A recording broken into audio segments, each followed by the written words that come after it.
যারা চাঁদাবাজি করো, মস্তানি করো, আমি বুঝি না তারা কি জাতের লোক, গায়ের রক্তটা কিসের, মানুষের রক্ত না পশুর রক্ত?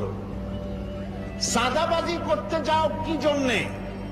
একটা মানুষ বহু টাকা বহু কষ্ট করে জমি জমা বিক্রি করে ব্যবসা করতেছে, সেখানে যাইয়া আমাদেরকে 2 লক্ষ টাকা দিতে হবে, 5 লাখ টাকা দিতে হবে, কি হয়েছে? চাঁদাবাজ এবং মাস্তান যারা চাঁদাবাজি করতে যাও, মানুষের কাছে খয়রাত চাও, ও ভিক্ষা করে খাওয়া অনেক ভালো।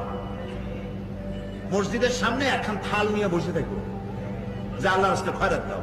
ঠিক। দোকানদারের কাছ থেকে চাঁদাবাজি করা, বিল্ডিং কেউ নতুন বানাইতে পারে না, অমনি হাজির, গলায় সোনার চেপ, হাতে কতগুলা আংটি, তারপরে হাতে মোবাইল, গলায় সোনার চেপ, ঠিক। শহরের মহা উল্লুক জানোয়ার বলতেছে এখানেই ফেলাইতে পারবে না, রড দিতে পারবে না, আমাদের